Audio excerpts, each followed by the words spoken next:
Hey everyone, welcome to a brand new tutorial, and this time I bring you this cute dog which I have done using watercolors and colored pencils. This can be your next sketchbook project or a fair one, and I'm sure you're going to enjoy working on this drawing.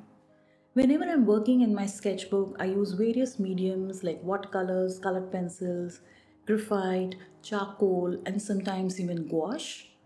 I try out different techniques, different color combinations, and it becomes a great learning experience. And I encourage every artist, especially beginners, to develop a sketchbook habit. This can be your own sweet haven, and you can make mistakes, learn from them, and you don't have the pressure of spoiling a good paper or even showing it to the world. It also helps in tracking your progress by just flipping the pages in your sketchbook. And who doesn't love to see a sketchbook tour, right?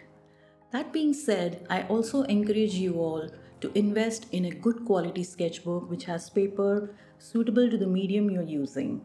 For example, you can use a mixed media sketchbook or a watercolor sketchbook which has 140 GSM paper, and you will be able to practice all these techniques without struggling with the paper. Using good quality art materials will make your learning experience very fulfilling and will give you the confidence of becoming a better artist.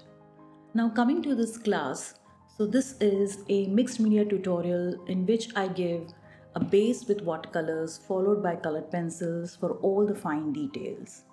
I love using watercolors as a base as it really speeds up the drawing process, fills up the white part of the paper fast, and I can play around with vibrant underlayers, thus giving an interesting touch to your colored pencil drawing.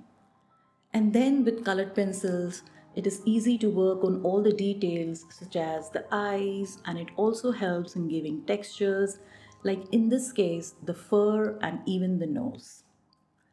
So, in a nutshell, the process becomes stress free and more enjoyable because you know that if you cannot do something with watercolors, then you can come in with colored pencils, and in the end, your final outcome is a beautiful drawing.